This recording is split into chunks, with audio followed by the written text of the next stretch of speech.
आप सभी का स्वागत है संस्कृति आईएएस के इस ऑफिशियल यूट्यूब चैनल पर। और आज बड़ा ही इम्पोर्टेंट सेशन होने वाला है हमारे जीव विज्ञान का, बायोलॉजी का। And we have discuss about blood. तो आज हम बात करने वाले हैं स्पेशल किसको लेकर के भाई, तो ब्लड को लेकर के, रुधिर को लेकर के। और आपने देखा होगा यहाँ से क्वेश्चन कन्फर्म है, आप सभी के एग्जाम में फ्रेम होता ही होता है। किससे रिलेटेड भाई, तो ब्लड से रिलेटेड। एक चीज़ मैं आप सभी से कहना चाहूँगा, मैं जब भी क्लास लेता हूँ, चाहे वो ऑनलाइन हो या ऑफलाइन हो, मैं हमेशा एक चीज़ पे फोकस करता हूँ कि in study we see quality not quantity. कि हमें पढ़ाई में क्वालिटी देखना है, क्वांटिटी नहीं। कितना पढ़ते हैं डजेंट मैटर, पढ़ना क्या है वो हमारे लिए ज़रूरी है। और जो आज के समय जो बच्चा क्वालिटी को मेंटेन कर रहा है, कहीं ना कहीं वो रिजल्ट दे रहा है। आप सबको पता है कि हर एक बोर्ड की अपनी लैंग्वेज है, हर एक बोर्ड की अपनी भाषा है। आप किसी एग्जाम की तैयारी करते हो, क्वेश्चन देने का लैंग्वेज सब बोर्ड के अपने अलग अलग है। इसलिए मैं बार बार बोलता हूँ कि हमें यदि लैंग्वेज को समझना है, वो अलग बात है कि जो क्वेश्चन का लैंग्वेज हमारी यूपीएससी और अदर स्टेट लेवल के बोर्ड यूज़ करते हैं, वैसी लैंग्वेज को यूज़ नहीं करता है। बिल्कुल अपर लेवल का लैंग्वेज है। और वहाँ भी मेंशन है जनरल साइंस, सामान्य विज्ञान। तो यदि आपको लैंग्वेज को समझना होगा, आपको भाषा को समझना होगा, तो कहीं ना कहीं आपको प्रीवियस ईयर क्वेश्चन पे, पीवाईक्यू पे भी काम करने की बहुत ज़्यादा आवश्यकता है। और मैं कहता भी हूँ कि टॉपिक पढ़ने के बाद एक स्मार्ट बच्चा को बल्क अमाउंट में क्वेश्चन लगाना चाहिए, अदर स्टेट का भी लगाना चाहिए कि भाई सेम क्वेश्चन को अदर स्टेट वालों ने कैसे फ्रेम किया है। इससे कहीं ना कहीं हमारे अंदर क्लैरिटी डेवलप होता है और हम अपने आप को उतना ही एक्सप्लोर कर पाते हैं। ठीक ना? तो बिल्कुल आपको एक तो फोकस बिल्कुल करना है कि हमें पीवाईक्यू पे ज़्यादा से ज़्यादा काम करनी है और टॉपिक वाइज भी आपको क्वेश्चन जो है डियर कहीं ना कहीं लगानी है। तो आज इसी सीक्वेंस में बात करूंगा मैं ब्लड से रिलेटेड, किस टाइप के क्वेश्चन एग्जाम में आपके पूछे गए हैं, है ना। तो एक बड़ा स्पेशल क्वेश्चन बनता है कि हमारा जो ब्लड है ये एक प्रकार का टिश्यू है, एक प्रकार का ऊतक है। तो फिर हम ब्लड को किस टाइप का टिश्यू कहना चाहेंगे। And we have to know that कि blood is a fluid connective tissue. कि जो हमारा रुधिर है ये एक प्रकार का तरल संयोजी ऊतक है, जिसको डियर हम लोग कहते हैं फ्लूइड कनेक्टिव टिश्यू।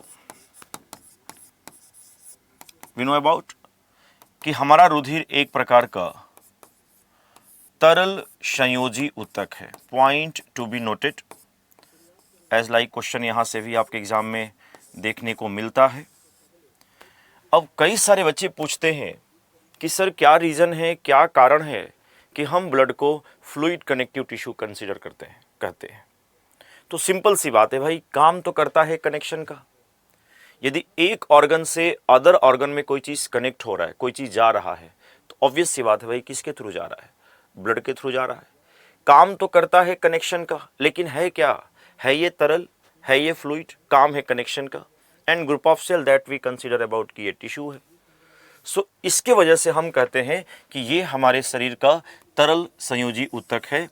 इम्पैक्ट मैं आपसे कहना चाहूँ कि जितने भी हमारे कनेक्टिव टिश्यूज़ हैं उसमें सॉफ्टेस्ट भी हम कंसीडर करते हैं किसको भाई, फ्लूइड कनेक्टिव टिश्यू को। और चूंकि हमारा ब्लड इसी में आता है तो हम ब्लड को भी शरीर का सबसे मुलायम संयोजी ऊतक कह सकते हैं। तो इस पॉइंट को भी बिल्कुल नोट करेंगे सारे बच्चे। सॉफ्टेस्ट कनेक्टिव टिश्यू,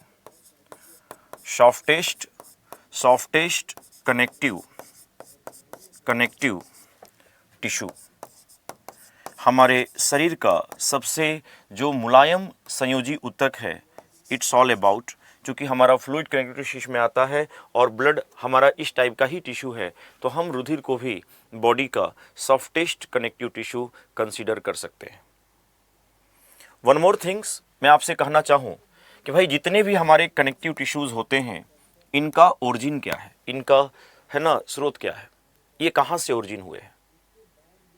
तो हमारे जो कनेक्टिव टिश्यू हैं, इम्पैक्ट में आपसे कहना चाहूँ डियर, इनका जो ओरिजिन है वो मेसोडर्म है। क्या है भाई, मेसोडर्म। तो कहीं ना कहीं साइड में आप लोग ज़रूर नोट कर लीजिएगा कि फ्लूइड कनेक्टिव टिश्यू का, तरल संयोजी ऊतक का जो ओरिजिन है वो मेसोडर्म है। जो 3 लेयर होती है आपका, एक्टोडर्म, मेसोडर्म और एंडोडर्म।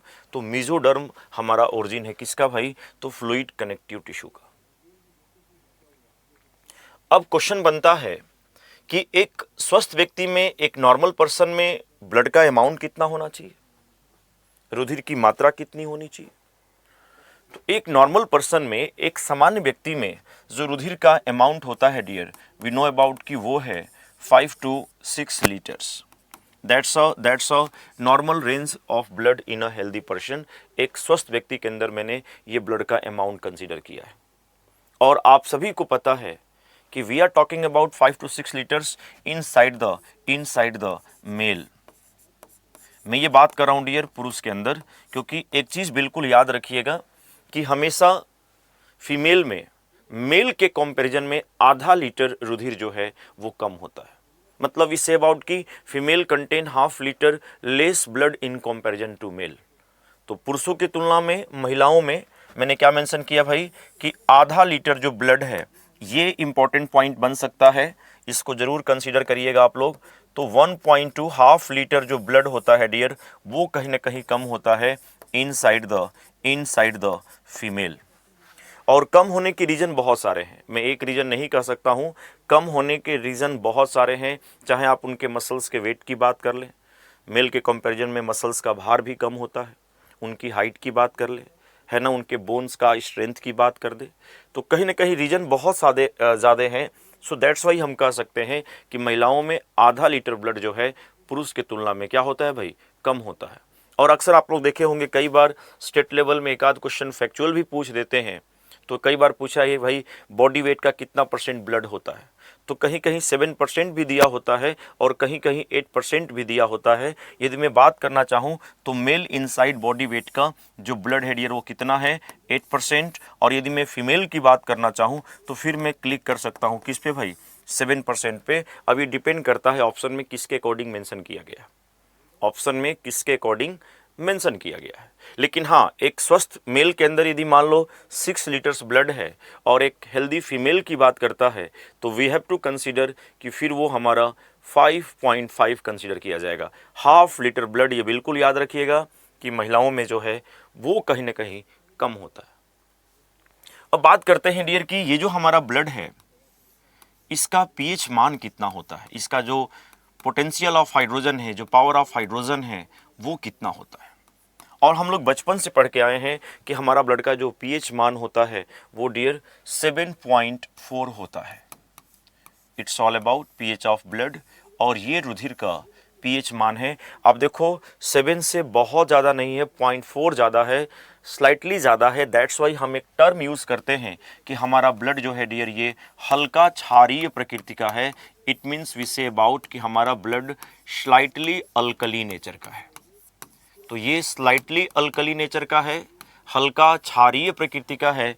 इट्स ऑल अबाउट कि ये हमारा ब्लड का नेचर है, ब्लड का प्रकृति है। 7.4। देखो यहाँ पे मैंने अल्कली शब्द यूज़ किया है, हमने बेस टर्म जो है वो यूज़ नहीं किया है। ये तो क्लियर हो गया कि हल्का क्षारीय प्रकृति का है।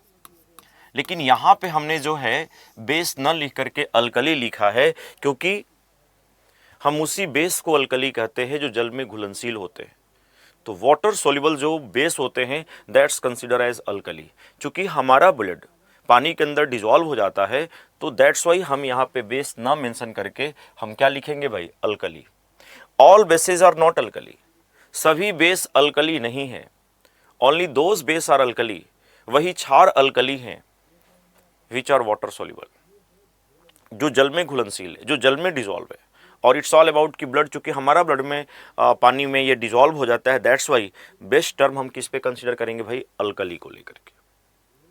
अब एक बड़ा इंपॉर्टेंट क्वेश्चन मैं आपसे पूछना चाहूंगा, ध्यान देना। आप नाम सुने होंगे डियर धमनी का, आर्टरी का, और आप नाम सुने होंगे सिरा का, है ना।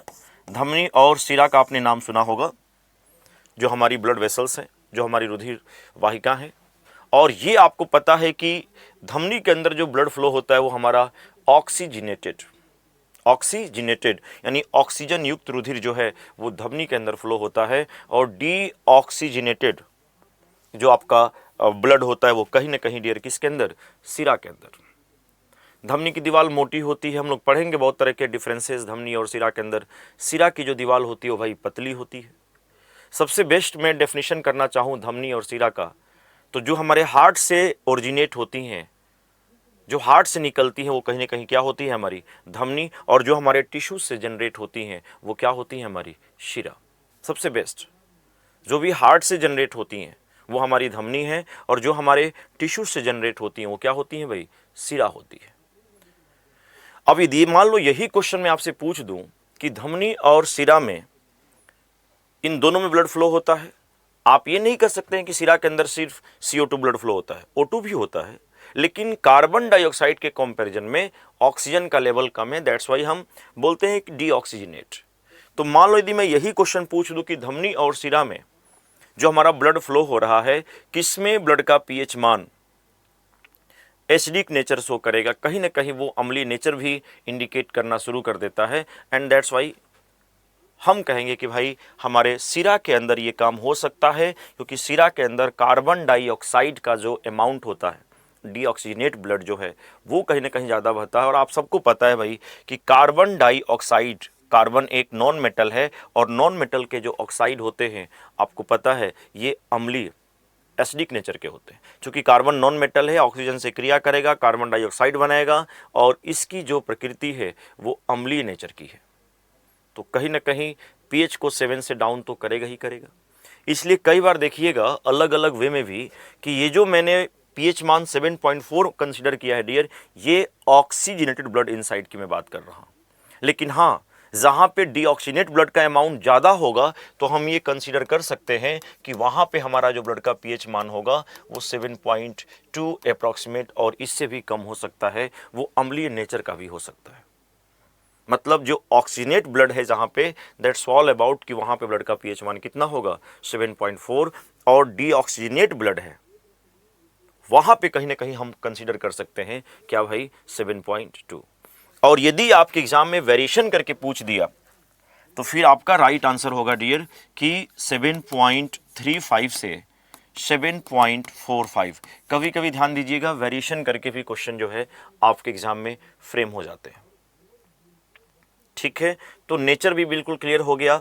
आप सभी को पता है कि बहुत तरह के क्वेश्चन बनते हैं ब्लड से, नो डाउट, कि भाई हमारे ब्लड का तापमान कितना होता है। हमारा ब्लड का तापमान, I am not we say about की बॉडी टेम्परेचर, क्योंकि ब्लड भी हमारे शरीर के तापमान को नियंत्रित करता है, और जो ब्लड का तापमान होता है वो आपके बॉडी टेम्परेचर से 1 सेल्सियस ज़्यादा होता है। यानी हमारा शरीर का तापमान 37 डिग्री सेल्सियस है, तो ब्लड का जो तापमान होता है डियर वो कहीं ना कहीं 38 डिग्री सेल्सियस होता है। इट्स ऑल अबाउट की टेम्परेचर ऑफ ब्लड। फ़ारेनहाइट की बात करें तो हम जाएंगे 100.4 फ़ारेनहाइट, ये हमारा रुधिर का तापमान है, ध्यान दीजिएगा। और कभी अक्सर आपसे क्वेश्चन बन सकता है तो आपके शरीर के तापमान से 1 सेल्सियस जो तापमान ज़्यादा होता है वो आपके ब्लड का होता है। तभी अक्सर लोग कहते भी हैं, देखा होगा आपने, कि जो मस्कीटोस बाइट करती हैं, भाई मेल तो नहीं काटते, सिर्फ बाइट कौन करती है भाई, फीमेल मस्कीटोस बाइट करती है।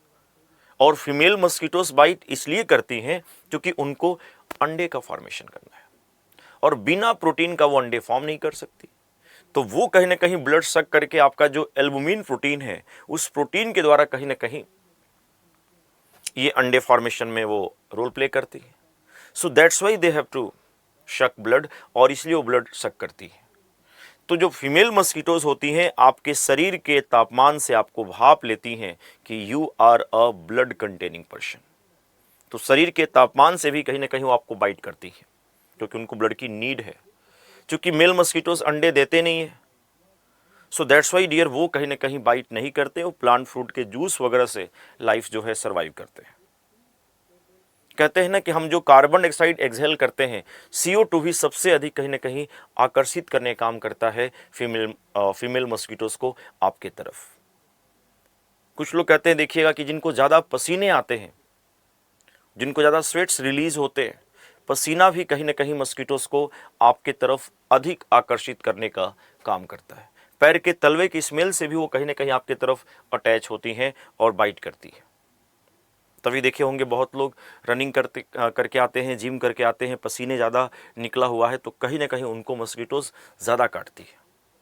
और वन मोर थिंग्स कि पसीना भाई सूख भी जाता है, लेकिन हमारे जो हेयर वगैरह होते हैं जब ये पसीने में भीग जाते हैं तो कहीं ना कहीं वो ज़्यादा लंबे समय तक रहेगा, वो जल्दी सूखेंगे नहीं। तो अक्सर आपने ये भी एक नज़ारा देखा होगा कि कई लोगों के ऊपर भी कहीं ना कहीं जो आकर के मस्कीटोज जो है वो घूमने लगती हैं। दैट्स ऑल अबाउट कि जो पसीना है उससे सारे बाल भीग चुके हैं और वो जल्दी सूखे नहीं हैं और वहाँ पे वो कहीं ना कहीं मंडरा रही है।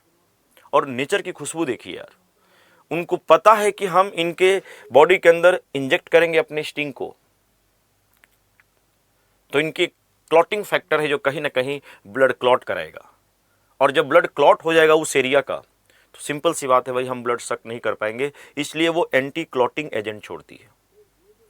पहले वो एंटी क्लॉटिंग एजेंट ही छोड़ेगी जिसका नाम है एनोफेलिन, और वो एनोफेलिन छोड़ते ही ध्यान देना उस एरिया का ब्लड क्लॉट नहीं होगा और वो कहीं ना कहीं इजीली ब्लड क्या करती है भाई, सक करती है।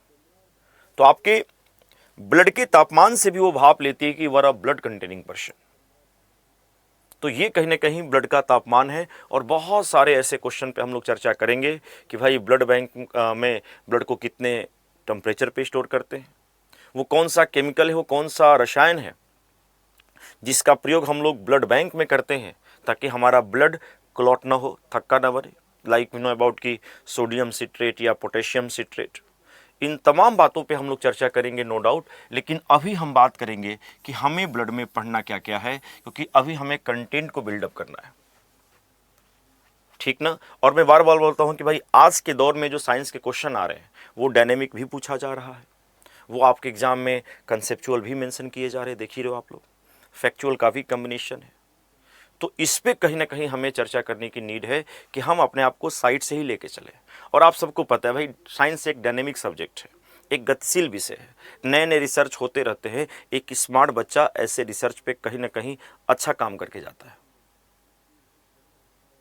तभी मैं आपसे अभी मेंशन किया, जैसे आप ले लो बीमारी को लेकर के, भाई कोविड के बाद पूरा वर्ल्ड बीमार था और देखो कोविड के बाद कितने सारे क्वेश्चन बीमारी से रिलेटेड पूछे जा रहे हैं। लेकिन आपको उस बीमारी पे काम करके जाना है जिसका इंपैक्ट, जिसका प्रभाव भारत जैसे देश में देखने को मिला है। लाइक वी नो अबाउट की सिकल सेल एनीमिया।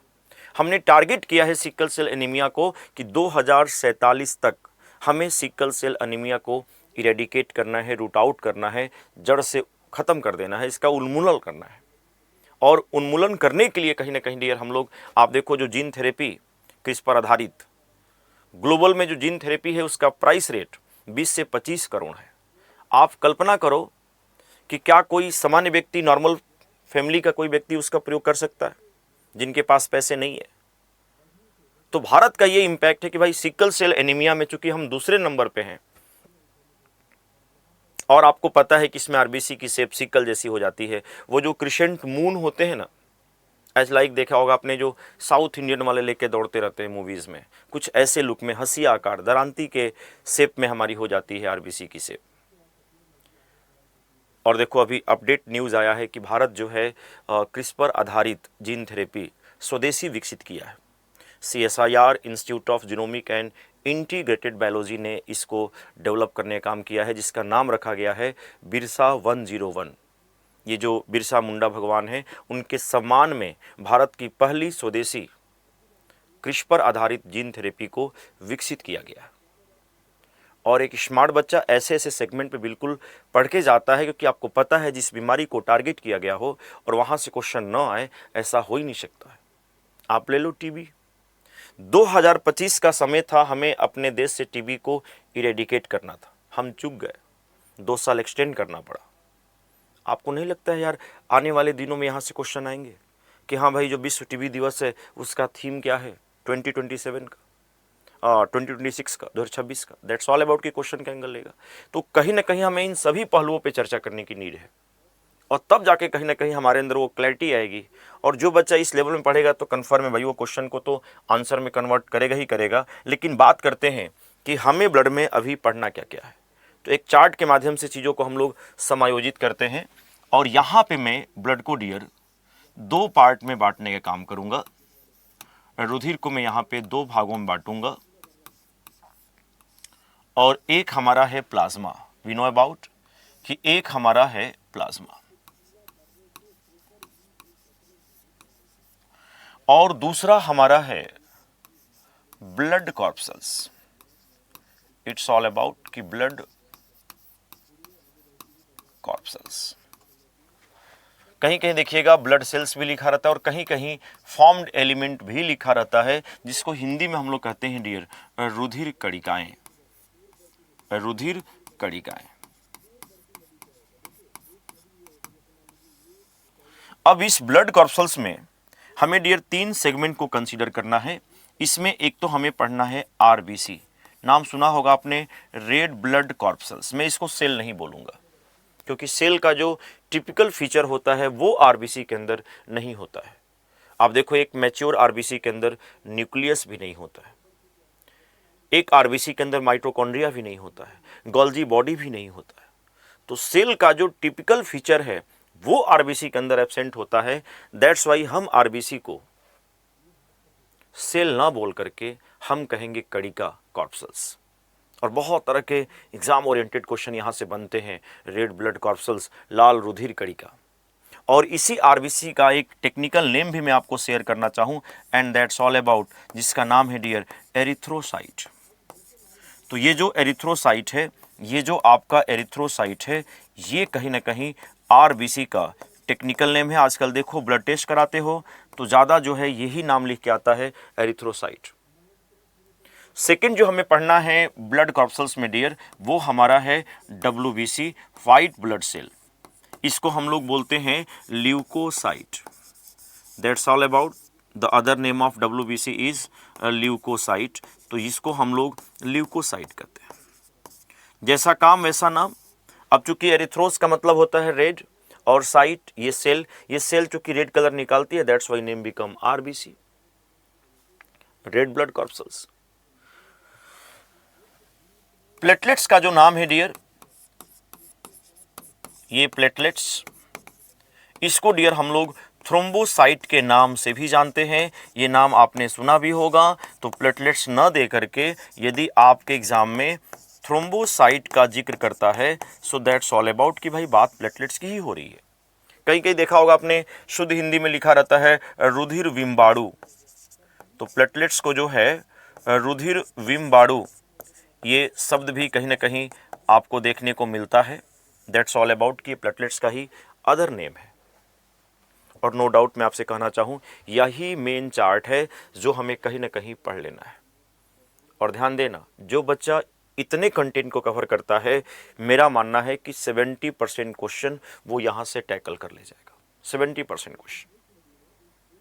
30% जो क्वेश्चन होंगे वो आपके ब्लड ग्रुप से आएंगे। और ब्लड ग्रुप्स में देखो आजकल लोग शादी से पहले भी ब्लड टेस्ट करा रहे हैं।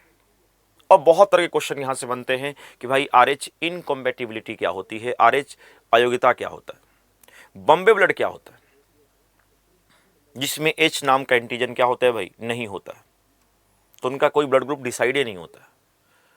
और मेरा मानना है कि बच्चा वही ब्लड ग्रुप को सही से समझेगा जिसको क्रोमोसोम 19 के बारे में अच्छी जानकारी है। पढ़ने को तो हम लोग पढ़ लेते हैं नो डाउट, लेकिन जिस बच्चे को क्रोमोसोम 19 की जानकारी है, वो बच्चा ब्लड ग्रुप कभी लाइफ में भूलेगा ही नहीं। क्योंकि जो हमारा एच एंटीजन है जो डिसाइड करता है कि आपका ब्लड ग्रुप ए है, इनका बी है, इनका ए बी है, इनका ओ है।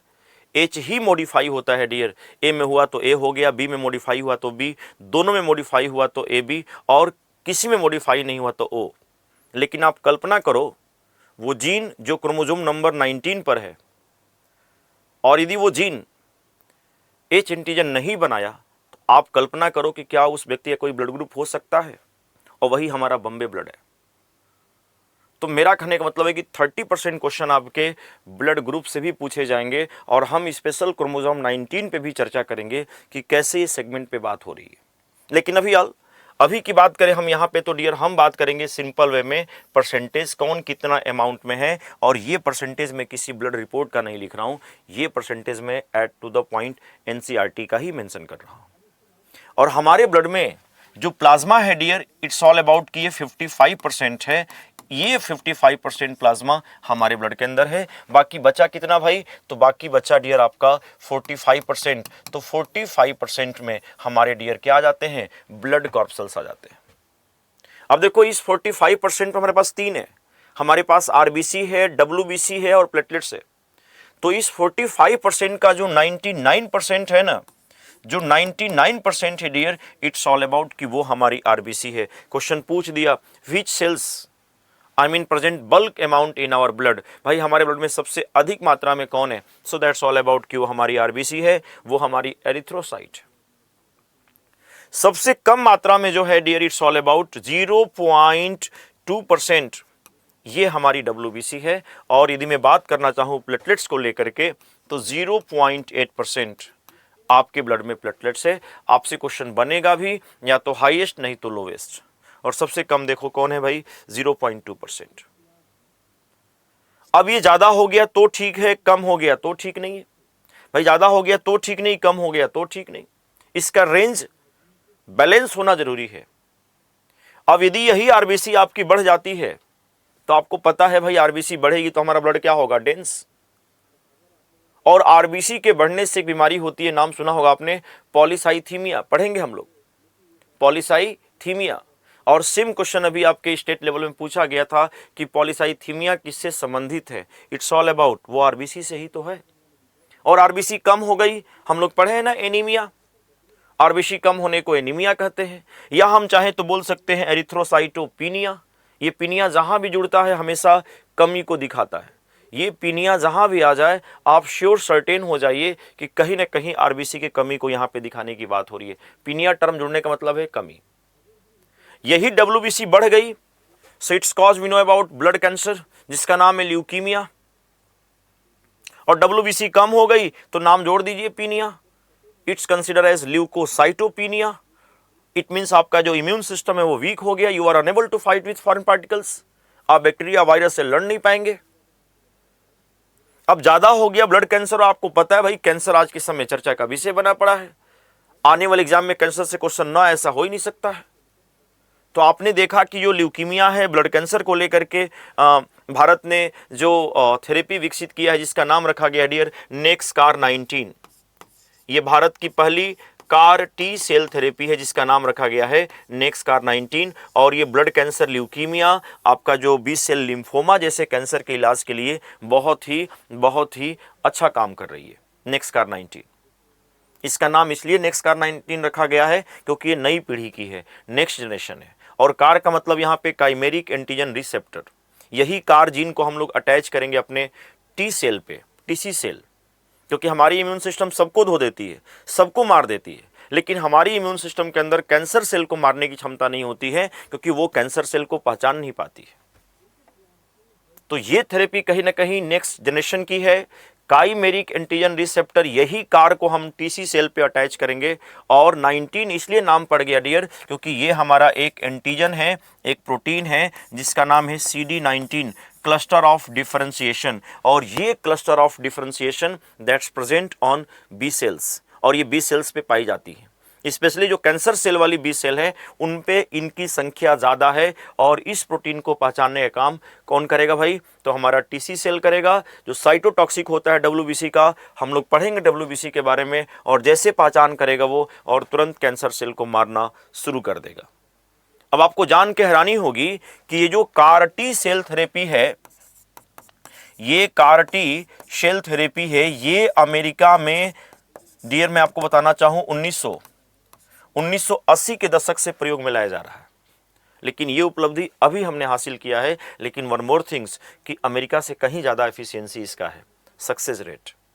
अमेरिका का लगभग 2 करोड़ प्लस अमाउंट होगा आप यदि इसको यूज़ करते हो, हमारा 40 से 50 लाख। और भारत सरकार का कहना है कि 40 से 50 लाख भी आम लोगों के लिए ज़्यादा अमाउंट है। इसलिए हम कई सारी योजनाओं में इस थेरेपी को जोड़ें ताकि वो कम प्राइस में दे करके, और जो भी उस योजना के लाभ लेने वाले व्यक्ति होंगे उनको आसानी से ये थेरेपी से इलाज करा सकेंगे। और बहुत सिंपल है, आपको एक दिन जाना है, अपना ब्लड दे के आना है, फिर दोबारा वो 2 वीक बाद कॉल करके बुलाएंगे और आपका ब्लड ही आपके बॉडी के अंदर वो फिर इन्फ्यूज़ कर देंगे।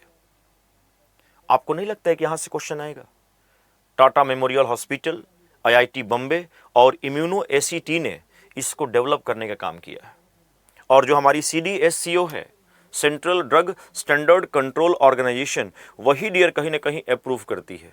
कोई नई दवा आई, कोई नया टेस्ट आया तो कहीं ना कहीं उसकी अनुमति के बिना आप यूज़ नहीं कर सकते हो, और CDSCO ने इसकी अनुमति प्रदान कर दी है। अब यहां से नेक्स्ट कार 19 से भी क्वेश्चन आ सकता है भाई, why the name become next car 19, क्योंकि नई पीढ़ी का है और कार, यही car gene chimeric antigen receptor हम टीसी सेल पे अटैच कर रहे हैं, जिसके माध्यम से टीसी सेल के अंदर क्षमता आ रही है क्या करने की भाई, कैंसर सेल को पहचानना और उसको मारने की क्षमता आ रही है। ये CD19, ये क्लस्टर ऑफ डिफरेंशिएशन 19, ये एंटीजन है जो हमारे बी सेल्स ल्यूकीमिया और बी सेल्स लिम्फोमा पे ज्यादा मात्रा में ये पाई जाती है। एज अ नेम प्लेट का काम करेगा और फिर टीसी सेल उनको धोएगा, मारेगा। यही तो क्षमता लानी है। तो मेरा कहने का मतलब है कि संस्थान ने डेवलप किया, क्या सक्सेस रेट है, क्या प्राइस है, तमाम एंगल से क्वेश्चन आपके यहाँ से देखने को मिलेंगे। इसलिए हमें कंटेंट के साथ साथ डायनेमिक होकर के चीज़ों को क्या करना है भाई, कलेक्ट करना है, चीज़ों को लेके पढ़ना है, ठीक ना। एनीवे, बात की बात करते हैं। देखो अभी एक काइमेरिक शब्द आ गया है, और ये काइमेरिक कहीं ना कहीं डियर जो वेस्टर्न के फिलोसफर लोग हुआ करते थे, या वो लोग जो वेस्टर्न यूनान की जो सभ्यता के लोग हुआ करते थे, वो लोग काइमेरिक शब्द उन जीवों के लिए यूज़ करते थे जिस जीव में दो जीवों के लक्षण हुआ करते थे। तो ऐसे जीव को वो बोलते थे कि ये काइमेरिक जीव है। जैसे मान लो मैं हूँ और मेरा मुंह जो है एक बकरी जैसा हो गया और मेरा नीचे का सेक्शन लॉयन की तरह दिख रहा है, तो मैं बोल सकता हूं कि मैं अपने आप को बोलूंगा कि हाँ भाई मैं काइमेरिक जीव हूं। या आप RDNA को, रिकम्बिनेंट DNA को भी आप काइमेरिक DNA बोल सकते हो, क्योंकि RDNA में भी दो DNA का कॉम्बिनेशन है, एक फॉरेन DNA, एक वांछित DNA, और एक वेक्टर DNA, एक वाहक DNA। और दो DNA को जब जोड़ते हैं और जो नया DNA बनता है वही हमारा रिकॉम्बिनेंट DNA कहलाता है। और बनने की प्रक्रिया तो पढ़ेंगे साइंस एंड टेक्नोलॉजी में। और उसी रिकॉम्बिनेंट DNA को हम चाहें तो काइमेरिक DNA बोल सकते हैं, क्योंकि उस DNA के अंदर भी दो DNA समाहित है, फॉरेन और वेक्टर।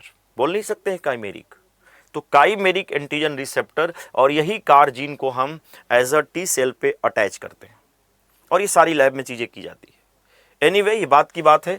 अभी हम लोग जो फोकस करेंगे डियर, इट्स ऑल अबाउट कि हम बात करेंगे अपने ब्लड में किसको लेकर के भाई, तो प्लाज्मा को लेकर के। और चलो फिर स्टार्ट करते हैं। और पहला अटेंशन हम लोग यहाँ पे डेवलप करेंगे, हम 1 by 1 सीक्वेंस में पढ़ते हैं। और वी नो अबाउट कि ये हमारा प्लाज्मा है, ये हमारा प्लाज्मा है।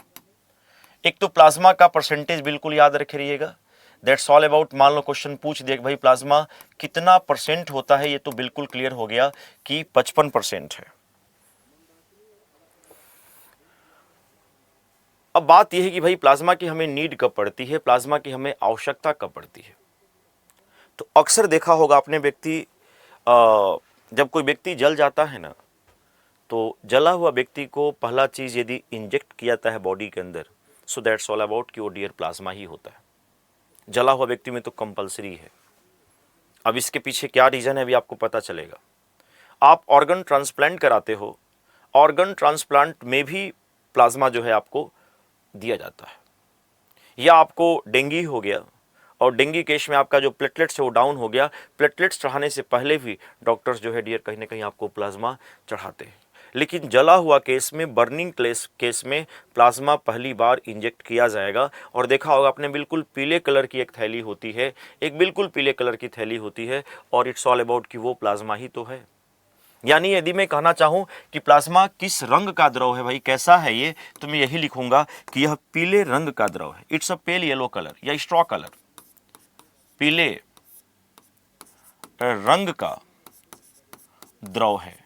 इट्स ऑल अबाउट कि हमारा जो प्लाज्मा है वो पीले रंग का कलर में है। अब देखो यहां से क्वेश्चन बन सकता है, जैसे आप लोग देखे होंगे कई बार क्वेश्चन पूछता है कि भाई हमारा ब्लड का कलर रेड है, और हमारे ब्लड का कलर रेड होने का मतलब हीमोग्लोबिन, ऑक्टोपस के ब्लड का कलर ब्लू है होने का मतलब है हीमोसाइनिन। तो फिर प्लाज्मा का जो येलो कलर है ये कौन देने का काम किया है? कोई तो होगा जो प्लाज्मा को येलो रंग दिया होगा। और मान लो यही क्वेश्चन आपके एग्जाम में आ गया कि प्लाज्मा को पीला रंग इनमें से कौन प्रदान करता है, तो प्लाज्मा का जो पीला रंग प्रदान करता है डियर, इट्स ऑल अबाउट, ये नाम सुना होगा आपने, और वो है डियर आपका बिलीरुबिन। तो बिलीरुबिन जो है कहीं ना कहीं प्लाज्मा को पीला रंग प्रदान करता है, एंड दैट्स ऑल अबाउट। ये जरूर पॉइंट आप लोग कहीं नोट करेंगे कि बिलीरुबिन प्लाज्मा को पीला रंग प्रदान करता है। It's provide yellow colour to the plasma. और ये बनता कैसे है भाई? तो आरबीसी के टूटने से, आरबीसी के टूटने से ही बिलीरुबिन बनता है। और अक्सर देखा होगा आपने, यदि बिलीरुबिन का स्तर बढ़ जाता है तो आपको जॉन्डिस, पीलिया, आपके सारे बॉडी येलो दिखते हैं, आइस का जो व्हाइट सेक्शन है वो कहीं ना कहीं येलो दिखता है।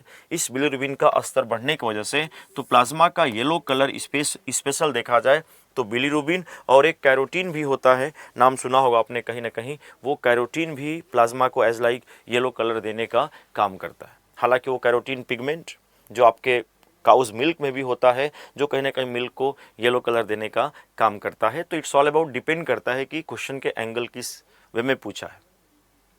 लेकिन यदि मैं कहना चाहूं कि भाई प्लाज्मा से बल्क अमाउंट में क्वेश्चन हमारे एग्जाम में किस किस जोन से आना चाहेंगे, कहां से बन सकते हैं, क्योंकि आपने देखा होगा कोविड के समय प्लाज्मा थेरेपी भी चर्चा में था, और दिल्ली में पहला प्लाज्मा ब्लड बैंक की स्थापना भी की गई थी, और उनकी प्लाज्मा की नीड थी जिनको पहले से कोविड था और वो रिकवर होके आए थे, उनकी प्लाज्मा चाहिए थी, क्योंकि हमारा एंटीबॉडी प्लाज्मा के सतह पे ही तो पाया जाता है।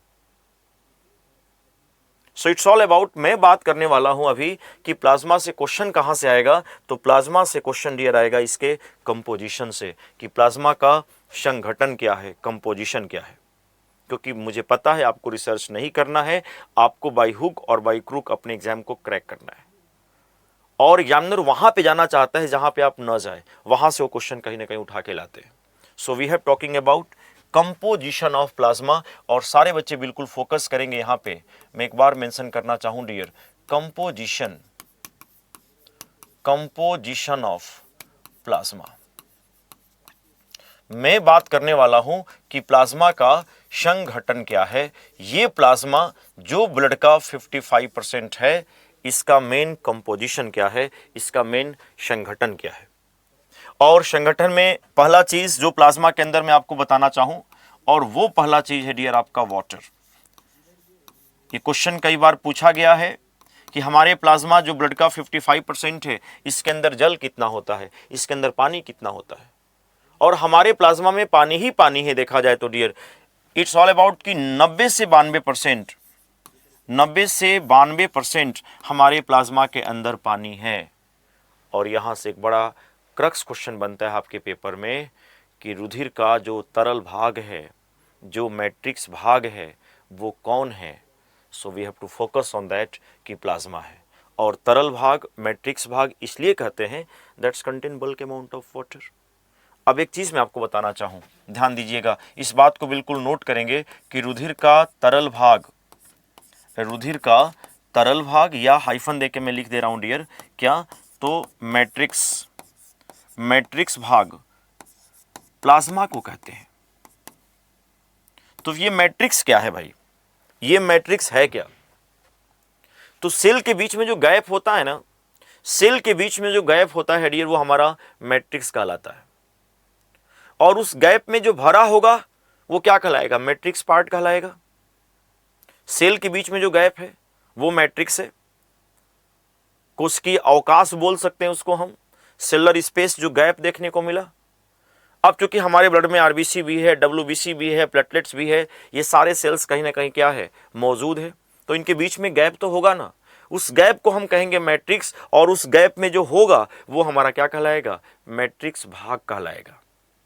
जैसे आप फल खाते हो तो फल के अंदर बहुत तरह के क्या होते हैं भाई, जूस भी होते हैं, लेकिन फल के अंदर बहुत सारी सेल्स हैं, कोशिकाएं हैं, और उस कोशिकाओं के बीच में क्या भरा है, जूस। तो उस जूस को क्या बोलना चाहेंगे आप, मैट्रिक्स।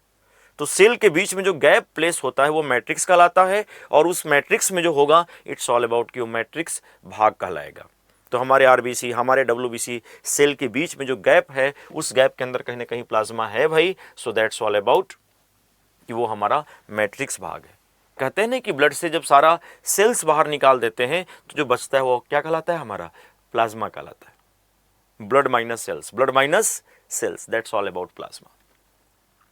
क्योंकि जब हम सेंट्रीफ्यूज करते हैं तो सारा आरबीसी डब्ल्यूबीसी प्लेटलेट्स क्या होते हैं भाई, सेडिमेंट हो जाता है, प्लाज्मा ऊपर की ओर सेपरेट हो जाता है। तो ये बिल्कुल याद रखिएगा, दैट्स इंपॉर्टेंट चीज कि जल की मात्रा इतना है और हमारा रुधिर का मैट्रिक्स भाग जो है वो कौन है, प्लाज्मा है। लेकिन मैं आपसे एक चीज और आपसे मेंशन करना चाहूं कि जल के अलावा हमारे प्लाज्मा में और भी मौजूद है क्या? तो जल के अलावा डियर यदि मैं बात करना चाहूं अपने प्लाज्मा के अंदर, तो वो है डियर हमारे खनिज तत्व, हमारे जो मिनरल एलिमेंट्स हैं, जो हमारे खनिज तत्व हैं डियर, ये भी प्लाज्मा के अंदर है। और हमारे प्लाज्मा में जो खनिज तत्व हैं वो डियर 0.9%, हालांकि आपको ये परसेंटेज याद नहीं करना है, लेकिन for your own exam point of view आप याद रखिए 0.9%। और कुछ खनिज तत्व में यहाँ पे जरूर हाईलाइट करना चाहूँ आप सभी के लिए, लाइक दिस। एक तो डियर आपका सोडियम आयन हो गया, एक आपका dear Cl negative chloride ion हो गया, एक आपका हो डियर कैल्शियम डबल प्लस, मैं बात करूं dear magnesium Mg double plus, मैं बात करूं डियर बाइकार्बोनेट, ये सारे बाइकार्बोनेट। तो ये सारे के सारे जो मिनरल्स हैं डियर, वो कहीं ना कहीं हमारे प्लाज्मा के अंदर मौजूद हैं। 0.9% मैंने क्या कहा, इसका परसेंटेज इंपॉर्टेंट है, ये परसेंटेज आपसे नहीं पूछेगा, but for your own knowledge आपको पता होना चाहिए। अब एक बड़ा क्लासिक क्वेश्चन यहां से बनता है, आपने देखा भी होगा कई बार ये क्वेश्चन बनता है कि भाई हमारी ब्लड रप्चर होती है, हमारा ब्लड कहीं लीकेज होता है, तो धीरे धीरे ब्लड का क्लॉट होना शुरू होता है और रुधिर का थक्का बन जाता है, ब्लड का गिरना बंद हो जाता है। आपने पढ़ा होगा कि वो कौन सा विटामिन है that's play a vital role in blood clotting, वो कौन सा विटामिन है जो रुधिर के थक्का जमाने में सहायक होता है, एंड दैट्स ऑल अबाउट कि वो हमारा विटामिन के है। पढ़ा तो है सबने। और मैं भी बताऊंगा कि ब्लड क्लॉटिंग फैक्टर का क्या सीक्वेंस होता है, कैसे कैसे ब्लड क्लॉटिंग फैक्टर होते हैं। हमारे ब्लड में टोटल 13 ब्लड क्लॉटिंग फैक्टर होते हैं, और वो 13 ब्लड क्लॉटिंग फैक्टर कैसे ब्लड क्लॉट कराते हैं उसको बिल्कुल प्रोसेस वे में हम लोग पढ़ेंगे। यहां से भी क्वेश्चन एग्जाम में कई बार पूछा गया। तो विटामिन की बात करेगा तो वी हैव टू से कि विटामिन के जो है that's play a vital role in blood clotting. तो विटामिन के की सबसे बड़ी भूमिका हो जाती है रुधिर के थक्का जमाने में। मान लो बोर्ड के द्वारा क्वेश्चन के एंगल को स्विच कर दिया गया और वो मेंशन कर दिया कि इनमें से कौन सा खनिज तत्व, पॉइंट टू बी नोटेड, इनमें से कौन सा खनिज तत्व that's play a vital role in blood clotting, जो रुधिर के थक्का जमने में सहायता करते हैं। मैं बात विटामिन के की बात नहीं कर रहा हूं डियर, मैं बात कर रहा हूं मिनरल एलिमेंट्स का। और जब आपसे यदि मिनरल्स की बात करेगा ना, तो ध्यान देना डियर, आप टू द पॉइंट कैल्शियम पे ही क्लिक करोगे। ये कैल्शियम ही है जो ब्लड क्लॉट कराने में अहम भूमिका निभाता है। तो वी हैव टू फोकस, बिल्कुल नोट करिएगा, रुधिर के थक्का जमने में सहायक, पॉइंट टू बी नोटेड, रुधिर के थक्का जमने में या बनाने में सहायक, और वो हमारा कैल्शियम है। अभी हम लोग पढ़ेंगे प्रोथ्रोम्बिन का नाम सुना होगा आपने, प्रोथ्रोम्बिन। तो जो प्रोथ्रोम्बिन होता है, ध्यान देना डियर, ये प्रोटीन है और ये प्रोथ्रोम्बिन भी ब्लड क्लॉट में हेल्प करता है। तो इस प्रोथ्रोम्बिन को थ्रोम्बिन में जो एक्टिवेट करता है ना, थ्रोम्बिन दैट्स एंजाइम, ये एंजाइम, तो थ्रोम्बिन में जो एक्टिवेट करता है डियर, इसमें एक हमारा होता है प्रोथ्रोम्बिन एक्टिवेटर होता है, एक हमारा प्रोथ्रोम्बिन एक्टिवेटर होता है, और इसमें सबसे बड़ी भूमिका हो जाती है डियर कैल्शियम की। तो प्रोथ्रोम्बिन जो प्रोटीन है उसको प्रोथ्रोम्बिन एक्टिवेटर और कैल्शियम के प्रेजेंस में ही थ्रोम्बिन में क्या किया गया भाई, कन्वर्ट किया गया। और यही थ्रोम्बिन प्रोटीन क्या करेगा, तो आपके अंदर जो फिब्रिनोजन प्रोटीन है, याद है ना क्वेश्चन बनता है भाई कौन सा प्रोटीन ब्लड क्लॉट कराने में हेल्प करता है, तो यही थ्रोम्बिन फिब्रिनोजन जो जल में घुला हुआ प्रोटीन है, इसको तोड़ता है डियर, किसमें, फिब्रिन में, और ये वाटर इनसॉल्युबल है और पूरी जाल बन जाती है, एक जाल जैसी संरचना बन जाती है। यहां भी ये कंसेप्ट जो है डियर कहीं ना कहीं कैल्शियम के प्रेजेंस में ही होगा, और थ्रोम्बिन जो है वो क्या करेगा डियर, फिब्रिनोजेन को फिब्रिन में कन्वर्ट कर देगा इन प्रेजेंस ऑफ कैल्शियम। तो आपने देखा ब्लड क्लॉटिंग में हर जगह कैल्शियम की क्या है भाई, नीड है। इसलिए मान लो कभी क्वेश्चन पूछ दिया कि वो कौन सा मिनरल्स है that's play a vital role in our blood clotting, रुधिर के थक्का जमने में सहायक है, तो आप टू द पॉइंट क्लिक करेंगे किस पे भाई, so it's all about calcium पे। मैंने विटामिन की बात करता तो के पे कंसीडर करेंगे, और मिनरल्स की बात करेगा तो फिर हमारा राइट आंसर हो जाएगा कौन भाई, कैल्शियम। देखा ना आपने, प्रोथ्रोम्बिन को प्रोथ्रोम्बिन एक्टिवेटर ने और कैल्शियम के प्रेजेंस में किस में कन्वर्ट कर दिया गया, थ्रोम्बिन में, और थ्रोम्बिन कैल्शियम के सहायता से फिब्रिनोजेन को किस में कन्वर्ट करेगा भाई, फिब्रिन में। और जब ये फिब्रिन कहीं ना कहीं बन जाएगा तो ये जाल जैसी संरचना होगी, और यही आरबीसी को, प्लेटलेट्स को, डब्ल्यूबीसी को गिरने से बचाएगा, छान लेगा, और फिर आपका ब्लड क्लॉट क्या होता है भाई, हो जाता है। हालांकि इसके भी पहले बहुत सारी प्रोसेस हैं, लेकिन हम लोग पढ़ेंगे इन सारी प्रक्रियाओं को आने वाले सेशन में।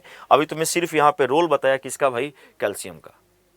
यदि आपसे क्वेश्चन ये पूछ दिया कि which minerals act like buffer in our blood, वो कौन सा खनिज है जो हमारे ब्लड में बफर की तरह काम करता है। बफर बोले तो हमारे ब्लड के पीएच को बैलेंस करता है, और ध्यान देना जो आपका बाइकार्बोनेट है डियर, ये कहीं ना कहीं बफर की तरह काम करता है। ये भी बहुत ही क्रक्स पॉइंट है, ये बफर की तरह काम करता है। एक्ट लाइक बफर मतलब it's balance the pH of blood, ये हमारे रुधिर के पीएच को संतुलित करने का काम करता है, और वो हमारा बाइकार्बोनेट है। दैट्स इंपॉर्टेंट चीज। वो अलग बात है कि हमारे ब्लड में जो बल्क अमाउंट में है वो डियर ये दोनों ही है, और ये बल्क में क्यों ना हो, क्योंकि पानी को होल्ड करना है, और आपको पता है भाई जहां सॉल्ट होगा वहां पानी क्या रहेगा भाई, होल्ड रहेगा। सो दैट्स वाई जो Na+ और जो Cl नेगेटिव होता है, इनकी मात्रा ब्लड में ज्यादा होती है, क्योंकि पानी होल्ड करने में इनकी सबसे बड़ी भूमिका है। और अक्सर आपने देखा होगा जब डिहाइड्रेशन होता है, जल की कमी होती है, तो कहीं ना कहीं डियर हम लोग जो नॉर्मल सलाइन लेते हैं, लिखा रहता है 0.9% कुछ, वो नॉर्मल सलाइन क्या है, ORS वगैरह जो पीते हो, दैट्स ऑल अबाउट कि आपको डिहाइड्रेशन नहीं होने देगा। तो प्लाज्मा के अंदर बोले तो ब्लड का ही पार्ट है, सबसे बल्क अमाउंट में ये है, लेकिन कैल्शियम की भूमिका आपने देखा किस प्रकार से ये हर जगह ब्लड क्लॉट में भूमिका निभाता है। और मेरा कहने का मतलब है, ध्यान देना डियर, कि बाइकार्बोनेट बफर की तरह काम करता है। सबसे कम तो होता है मैग्नीशियम, मिनरल्स में भी सबसे कोई कम है। सो दैट्स ऑल अबाउट, कहीं ना कहीं हमारे मसल्स को, नर्व को भी बैलेंस करने का काम, फंक्शन सही से काम करने में मैग्नीशियम की भूमिका हो जाती है। तो ये अच्छी बात जो आपको जानना था एज लाइक क्वेश्चन के एंगल के अकॉर्डिंग।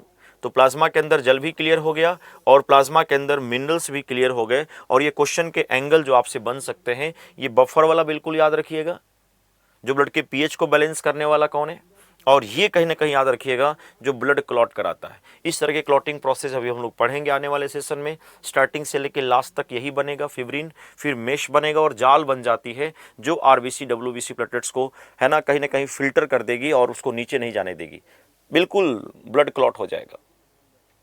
तो इसमें ब्लड क्लॉटिंग फैक्टर जो 13 है, उनकी सबसे बड़ी भूमिका है, और वही हीमोफीलिया A-B-C में देखने को मिलता है। ए वाले में 8वां फैक्टर नहीं होता है, बी वाले में 9th फैक्टर नहीं होता है, सी में 11th फैक्टर नहीं होता है। एक आपका पैरा हीमोफीलिया भी होता है, वो बातें करेंगे हम लोग डिजीज वाले टॉपिक्स में। बट मैं बात करने वाला हूं कि प्लाज्मा में इन दो के अलावा और कोई चीज है कि नहीं, बिल्कुल है भाई। And that's we talking about कि हमारे प्लाज्मा के अंदर डियर प्रोटीन भी है, हमारे प्लाज्मा के अंदर क्या है भाई, प्रोटीन भी है। और ध्यान देना डियर, यहां से क्वेश्चन बिल्कुल आप सभी के एग्जाम में फ्रेम होते हैं। मैं यदि बात करना चाहूं प्रोटीन को लेकर के, इसको इंपॉर्टेंट कर लेंगे सारे बच्चे, एंड दैट्स ऑल अबाउट कि वो है डियर आपका 6 to 8%। तो 6 से 8% जो है हमारे प्लाज्मा के अंदर क्या है भाई, प्रोटीन है, 6 से 8%। अब इस प्रोटीन में मैं कुछ नाम यहां पे आपके लिए लिखना चाहूं। एक नाम है डियर एल्बुमिन का, एक हमारा है एल्बुमिन, हिंदी इंग्लिश में हम लोग सेम टर्म ही बोलते हैं। दूसरा नाम है डियर हमारा फिब्रिनोजन, फिब्रिनोजन, या इसको हम लोग ऐसे लिखते हैं हिंदी में फाइब्रिनोजन। दूसरा नाम है डियर हमारा तीसरे नंबर का, that's all about prothrombin, prothrombin.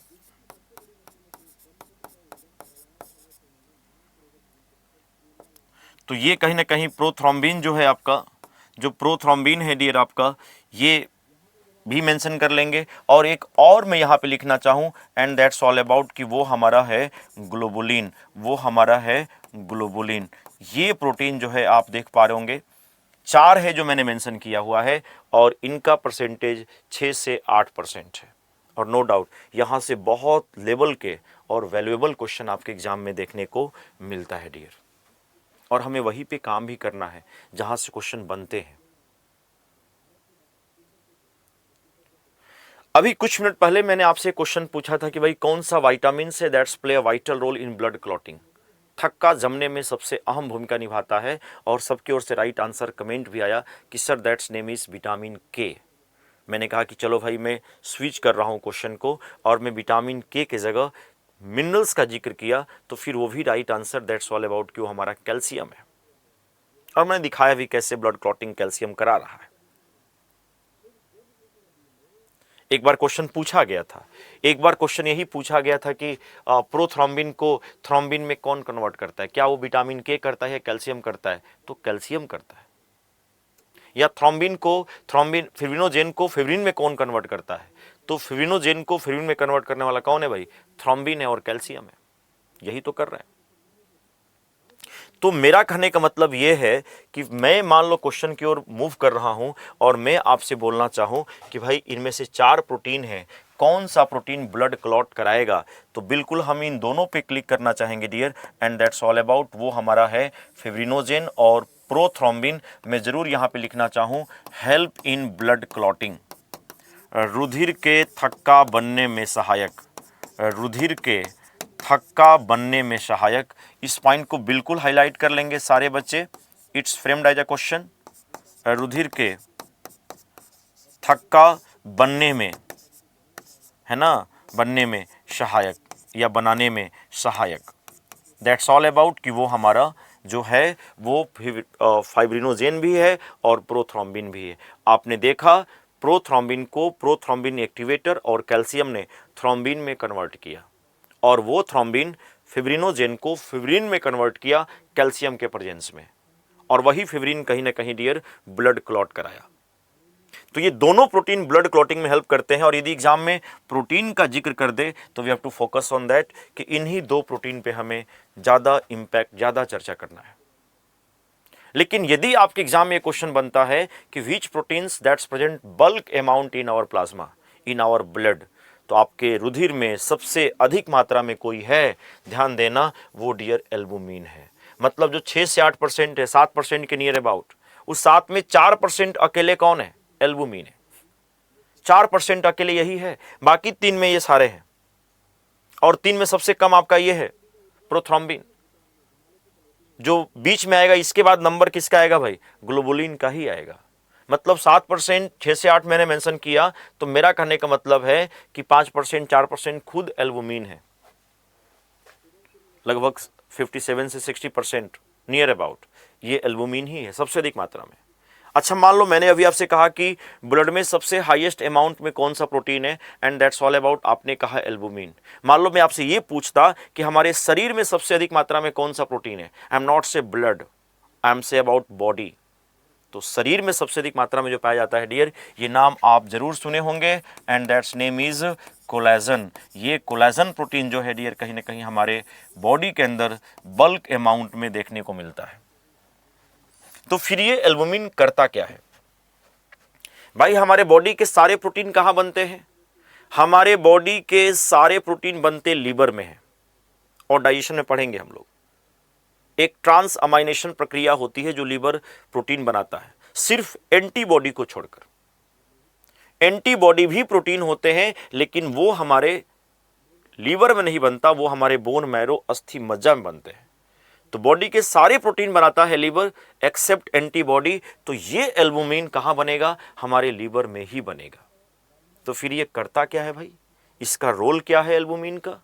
तो आप सोचो यार, जैसे मान लो आपका लीवर बनाया एल्बुमिन प्रोटीन, और बनाने के बाद ये प्रोटीन जो है हमारे डियर ब्लड में आ गया। और एक यूनिक बात मैं आपसे कहना चाहूं कि ब्लड में भाई ये तो है हाईएस्ट अमाउंट में, लेकिन इस प्रोटीन की सबसे बड़ी खासियत ये है, एक तो स्मॉलेस्ट होता भी है, छोटा होता भी है, लेकिन ये जल में डिजॉल्व हो जाता है, जल में घुल जाता है। लेकिन इस प्रोटीन के अंदर वाटर को होल्ड करने की क्षमता होती है, पानी को खींचने की भी क्षमता होती है, और वाटर को बैलेंस करने का भी क्षमता होता है। मतलब ये हमारी ब्लड वेसल्स है, और यहाँ पे हमारे यहाँ पे टिश्यूज हैं, हमारे जो ऊतक हैं, तो उन ऊतकों से भी कहीं ना कहीं डियर ये पानी क्या करता है भाई, घींच घींच के अंदर लाता है, ताकि ब्लड के अंदर प्रेशर क्या हो भाई, बना रहे।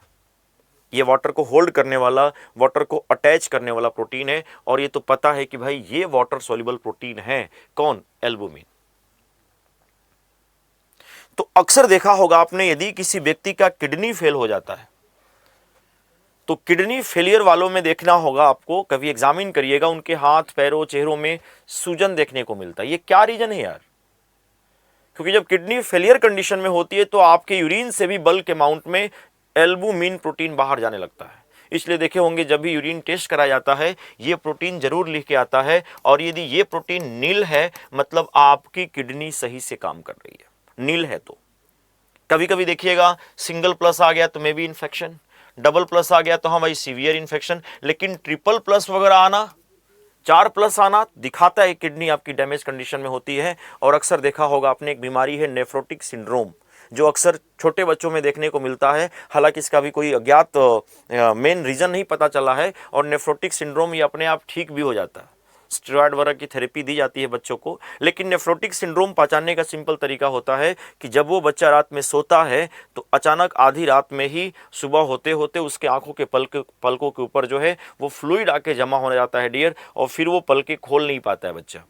11-12 बजे दिन के समय धीरे धीरे आंखें खोलना शुरू होगा, फिर रात में वही नज़ारे देखने को मिलते हैं। नेफ्रोटिक सिंड्रोम में बल्क अमाउंट में जो एल्बुमिन प्रोटीन है वो कहीं ना कहीं बाहर निकलती है, क्योंकि जो हमारा किडनी का डायलिसिस है, पढ़ेंगे ग्लोमेरुलस, जिसको केशिका गुच्छ कहते हैं, उसी में कहीं ना कहीं लीकेज वाली बात होती है कि प्रोटीन भी लीक होके चला जाता है, क्योंकि हमारा वोमेन कैप्सूल सबको फिल्टर करता है, प्रोटीन ब्लड में ही रह जाता है, प्रोटीन को आरबीसी को डब्ल्यूबीसी को फिल्टर नहीं करता। बात की बात है, लेकिन मेरा कहने का मतलब है कि यदि ये नील है दैट्स गुड कि हमारी किडनी अच्छे कंडीशन में काम कर रही है।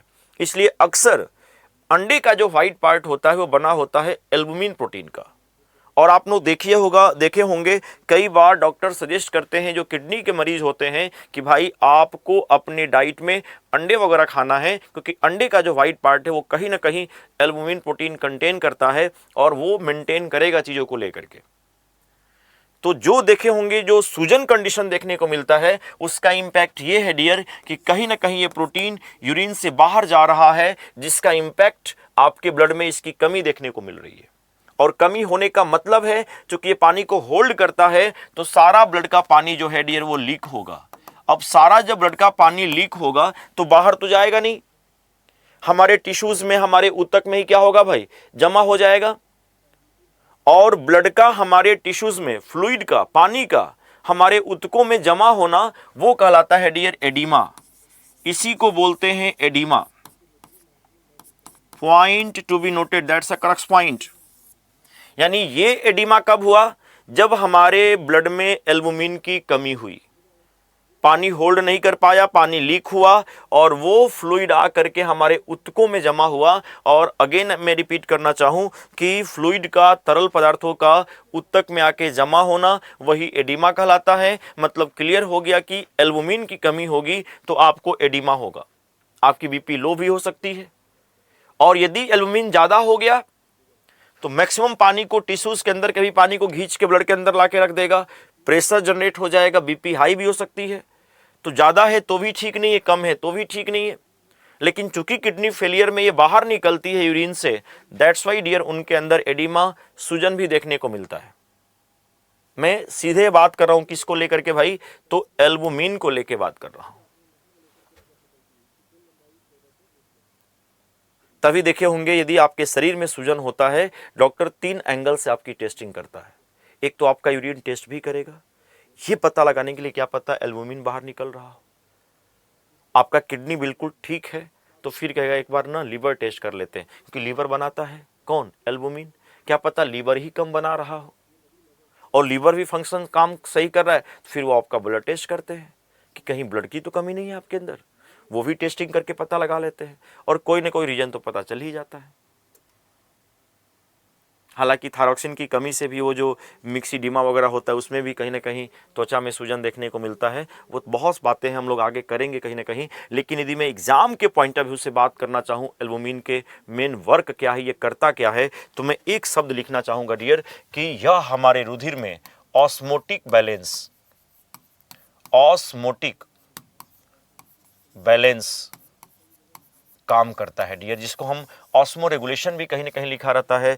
ऑस्मोटिक प्रेशर को मेंटेन करता है, जो परासरण, जो संतुलन है, जो नियमन है, उसको कहीं ना कहीं ये नियंत्रित करने का काम करता है, ताकि पानी को मेंटेन करे आपके ब्लड के अंदर और कोई प्रॉब्लम क्रिएट ना हो। ज़्यादा है तो ठीक नहीं, कम है तो ठीक नहीं। तो यदि आपके एग्जाम में इन दोनों के फंक्शन पूछेगा तो आप बताओगे रुधिर के थक्का जमने में सहायता करने वाला प्रोटीन है। और यदि क्वेश्चन ये पूछता है कि कौन सा प्रोटीन हमारे ब्लड में ऑस्मोटिक बैलेंस, परासरण संतुलन को नियंत्रित करता है, तो जरूर लिखना चाहेंगे आप लोग कि एल्बुमिन प्रोटीन हमारे रुधिर में ऑस्मोटिक बैलेंस को, परासरण नियमन को नियंत्रित करता है।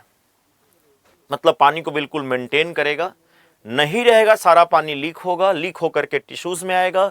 और मैंने क्या कहा भाई कि तरल पदार्थों का ऊतक में आके जमा होना, उसी को एडिमा कहते हैं। और ये बातें तो बिल्कुल सबको क्लियर हो गया है। अब मैं बात करने वाला हूं लास्ट सेगमेंट को लेकर के डियर, और वो हमारा है ग्लोबुलिन। दैट्स अ इंपॉर्टेंट चीज कि मैं बात करने वाला हूं स्पेशल ग्लोबुलिन को लेकर के। तो एक बार चर्चा करते हैं डियर स्पेशली ग्लोबुलिन को लेकर के। अब देखो ये जो आपका ग्लोबुलिन है, ये डियर 3 प्रकार के होते हैं ग्लोबुलिन। एक होता है डियर अल्फा, एक को हम कहते हैं अल्फा, एक को बोलते हैं डियर बीटा, या हम लोग सिंबल के अकॉर्डिंग भी ऐसे दे देते हैं। एक हमारा अल्फा है, एक हमारा बीटा है, और एक हमारा गामा ग्लोबुलिन होता है। ये हमारा गामा ग्लोबुलिन है। तो ये अल्फा, बीटा और गामा, ये ग्लोबुलिन 3 प्रकार के होते हैं। अल्फा, बीटा और गामा, यही 3 तरह के होते हैं। ये जो अल्फा और बीटा ग्लोबुलिन होते हैं ना डियर, ध्यान देना, ये अल्फा बीटा ग्लोबुलिन हमारा लीवर में ही बनता है। और इन दोनों का काम क्या है भाई? परिवहन करना। जो पोषक पदार्थ है, जो न्यूट्रिएंट्स हैं, उनका परिवहन करने का काम कौन करता है भाई? अल्फा और बीटा ग्लोबुलिन करते हैं। इस बात को जरूर लिखिएगा कि इनका निर्माण हमारे यकृत में होता है, यकृत में होता है। जरूर नोट करेंगे, बहुत क्रक्स पॉइंट है ये, यकृत में होता है। और ये पोषक पदार्थों का परिवहन करते हैं, अल्फा बीटा में लिख लीजिएगा। और ये पोषक पदार्थों का परिवहन करते हैं, मतलब जो ट्रांसपोर्ट करने का काम करते हैं वो अल्फा और बीटा। लेकिन मैं बात करने वाला हूं स्पेशल गामा ग्लोबुलिन को। तो ये जो गामा ग्लोबुलिन है डियर, ये जो आपका गामा ग्लोबुलिन है, ध्यान दीजिएगा, ये गामा ग्लोबुलिन कहीं ना कहीं इम्यूनोग्लोबुलिन होता है, और ये एंटीबॉडी है। ये हमारा लीवर नहीं बनाता है, ये बनते हैं आपके कहाँ भाई? तो जो आपका बोन मैरो है वहां पे कहीं ना कहीं ये फॉर्म होंगे, ये बनेंगे। तो मेरा कहने का मतलब है गामा जो ग्लोबुलिन होते हैं ये कहीं ना कहीं ये एंटीबॉडी होते हैं। और आपके एग्जाम में क्वेश्चन कई बार पेपर में आया है, किससे भाई? तो गामा ग्लोबुलिन से। इसलिए हम लोग थोड़ा सा हाईलाइट कर लेते हैं स्पेशली कौन सा ग्लोबुलिन? Gamma globulin. ये क्लियर हो गया कि अल्फा और बीटा पोषक पदार्थों का परिवहन करते हैं, जबकि गामा ग्लोबुलिन जो है इसका काम अलग है, ये एंटीबॉडी है, इसको हम इम्यूनोग्लोबुलिन भी कहते हैं। तो एक बार सभी बच्चे जरूर मेंशन करना चाहेंगे। और स्पेशली टारगेट करते हैं डियर हम लोग किसको लेकर के भाई? तो गामा ग्लोबुलिन को लेकर के टारगेट करते हैं। तो एक बार सब बच्चे हेडिंग दे देंगे गामा ग्लोबुलिन। मैंने क्या कहा भाई गामा ग्लोबुलिन को? कि इस गामा ग्लोबुलिन को हम लोग इम्यूनोग्लोबुलिन के नाम से भी जानते हैं। इसको हम इम्यूनोग्लोबुलिन भी कहते हैं, है ना। ये जो है ग्लाइकोप्रोटीन के बने होते हैं। किसके बने होते हैं भाई? इनकी शेप जो होती है वाई आकार की होती है। इम्यूनोग्लोबुलिन, इनकी शेप जो होती है ये वाई आकार की होती है, और कहीं ना कहीं ये ग्लाइकोप्रोटीन के बने होते हैं। और ये बनते हैं हमारे बी लिम्फोसाइट का जो प्लाज्मा सेल्स होता है, वो कहीं ना कहीं ये बनाने का काम करते हैं। कौन भाई? Gamma globulin. मतलब जैसे हमारे अंदर बॉडी के अंदर कोई वायरस बैक्टीरिया एंटर्ड करता है तो हमारी बी लिम्फोसाइट एक्टिवेट होगी, और एक्टिवेट होने के बाद वो विभाजन होकर के प्लाज्मा सेल्स बनाएंगी, और वो प्लाज्मा सेल्स कहीं ना कहीं इम्यूनोग्लोबुलिन के निर्माण करते हैं। तो ये बनते कहाँ पे हैं, ये किसके द्वारा बनते हैं, तो हमारी जो प्लाज्मा सेल्स होती है बी लिम्फोसाइट की, कहीं ना कहीं डियर वो इसको बनाने का काम करते हैं। और जो इम्यूनोग्लोबुलिन होते हैं डियर, आपने नाम सुना होगा, इसको हम ऐसे डिनोट करते हैं, IG से डिनोट करते हैं। किसको भाई, इम्यूनोग्लोबुलिन को। मतलब ये क्रक्स एरिया है, इसको इंपॉर्टेंट करिएगा। आप देखो तमाम स्टेट लेवल में क्वेश्चन यहां से आया हुआ है इम्यूनोग्लोबुलिन से रिलेटेड, कि होते क्या है। अभी मैंने जो ग्लोबुलिन की बात किया भाई, तो ग्लोबुलिन में अल्फा बीटा गामा 3 है। अल्फा बीटा चलो भाई क्या करता है, परिवहन करता है, लेकिन जो गामा ग्लोबुलिन है ये एंटीबॉडी है, कहीं ना कहीं डिफेंस का काम करेगा। इसको हम इम्यूनोग्लोबुलिन के नाम से जानते हैं। ये अपने आप में ग्लाइकोप्रोटीन है, और इम्यूनोग्लोबुलिन को हम IG से डिनोट करते हैं। और देखो 5 टाइप के इम्यूनोग्लोबुलिन मैं यहाँ पे हाईलाइट करना चाहूँ। एक हमारा है डियर IgG, एक हमारा है डियर IgA, एक हमारा है डियर IgM, एक हमारा है डियर IgD, और एक हमारा है डियर IgE। यही 5 टाइप के आपके इम्यूनोग्लोबुलिन हैं, और यहां से क्वेश्चन आपके एग्जाम में देखने को मिलता है डियर। आपसे क्वेश्चन पूछ दिया वो कौन सा इम्यूनोग्लोबुलिन है जो सबसे बल्क अमाउंट में पाया जाता है, तो सबसे बल्क अमाउंट में यदि कोई है डियर, दैट्स ऑल अबाउट, मैं नाम लेना चाहूं भाई कौन, तो वो हमारा IgG है। ध्यान देना ये सबसे अधिक मात्रा में होता है, मतलब मैं यहीं पे लिख दूं सबसे अधिक मात्रा में पाया जाता है, सबसे अधिक मात्रा में, सबसे अधिक मात्रा में यदि कोई है तो ध्यान देना वो हमारा IgG है। मतलब डियर 75 से 80% ये कहीं ना कहीं अकेले कौन है, IgG है। और यही ये इम्यूनोग्लोबुलिन है डियर जो मदर के प्लेसेंटा को क्रॉस कर सकता है, मतलब गोज थ्रू प्लेसेंटा। ये से भी याद रखिएगा, कभी क्वेश्चन पूछ दिया कि कौन सा इम्यूनोग्लोबुलिन मदर के प्लेसेंटा को क्रॉस कर सकता है, तो मदर के प्लेसेंटा को क्रॉस करने वाला, पार करने वाला कोई है, सो दैट्स ऑल अबाउट कि वो IgG है। मतलब जी से ऐसे याद रखिएगा, goes through placenta, goes through placenta.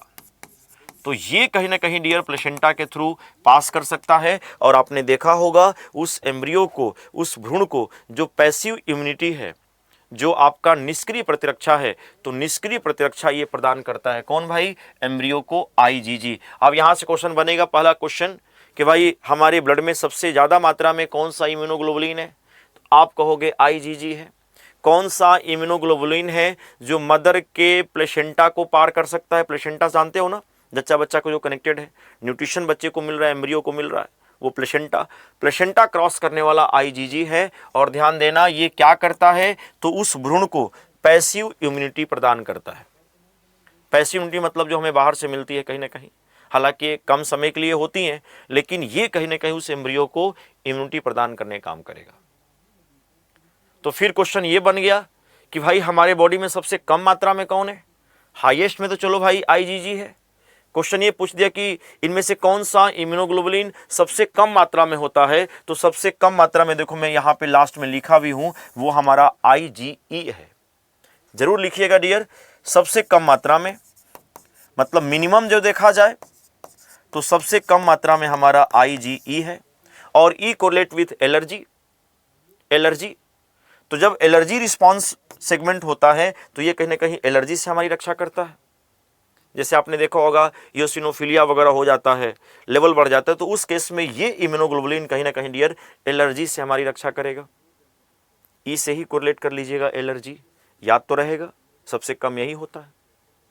Question ये पूछ दिया कि कौन सा इम्यूनोग्लोबुलिन मदर मिल्क में पाया जाता है, मदर मिल्क में पाए जाने वाला इम्यूनोग्लोबुलिन कौन है। वो आपके लार में भी है, वो आपके पसीने में भी है, वो आपके जो पाचन का, श्वसन का जो म्यूकस है वहां भी देखने को मिलता है कहीं ना कहीं। और मदर मिल्क में पाए जाने वाला जो इम्यूनोग्लोबुलिन है डियर वो IgA है। ए से आप कोरिलेट कर लो अम्मा, और अम्मा वी कोरिलेट विद मदर। तो मदर में जो पहला मिल्क होता है माँ का, कोलोस्ट्रम जिसको कहते हैं, वो कहीं ना कहीं डियर कोलोस्ट्रम बिल्कुल येलोइश कलर का होता है, 2 से 5 दिन कॉम्बिनेशन फॉर्म होता है वो। उस मदर मिल्क में कहीं ना कहीं IgA ज़्यादा मात्रा में होता है, जो बच्चे के इंटेस्टाइन वगैरह को कहीं ना कहीं डियर बैक्टीरिया वगैरह और पैथोजन से रक्षा करने का काम करता है। तो मदर मिल्क भी बच्चे के अंदर इम्यूनिटी को क्या करती है भाई, बूम करती है। तो एक तो मदर मिल्क में अम्मा कोरिलेट करिए, कभी नहीं भूलेंगे आप। मदर मिल्क में वन मोर थिंग्स कि आपके लार में होता है, ये आपके पसीने में होता है, आपके पाचन और जो श्वसन का म्यूकस है उसके अंदर भी होता है। तो IgA को भी जरूर लिख लीजिएगा। एक तो मैंने भाई कहा क्या, मदर मिल्क, तो मां का जो पहला मिल्क वी नो अबाउट, जिसका नाम क्या है, कोलोस्ट्रम, बिल्कुल येलोइश कलर का होता है, उसमें देखने को मिलता है ये। और कहाँ भाई, तो आपके सलाइवा, आपके लार में है। और कहाँ भाई, तो आपके पसीने में, स्वेट में। और कहाँ भाई, तो पाचन और श्वसन के म्यूकस, पाचन और श्वसन के म्यूकस में भी ये कहीं ना कहीं पाचन व श्वसन के म्यूकस में आपको ये देखने को मिलता है। एंड दैट्स ऑल अबाउट कि ये क्वेश्चन का एंगल ले सकता है IgA से। यहां से तो मैंने देखा है भाई, कई बार स्टेट लेवल में भी क्वेश्चन पूछा गया है IgM से। क्वेश्चन आता है कि वो पहला एंटीबॉडी बताइए जो सबसे पहले संक्रमण के समय सबसे पहला बनने वाला एंटीबॉडी, संक्रमण के समय सबसे पहला बनने वाला antibody, and that's all about वो IgM है। आप देखो ना, इसमें 71st BPSC में क्वेश्चन पूछा गया है, 71st BPSC में भी क्वेश्चन पूछा गया है कि संक्रमण के समय सबसे पहला बनने वाला एंटीबॉडी कौन है। और आप जरूर कहीं हाईलाइट करिएगा, जरूर हाईलाइट करिएगा डियर, कि संक्रमण के समय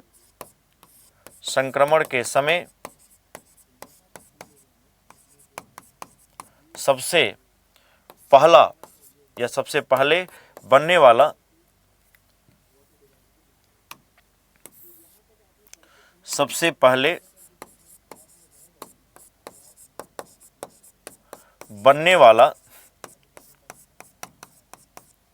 antibody, and that's all about कि वो हमारा IgM है।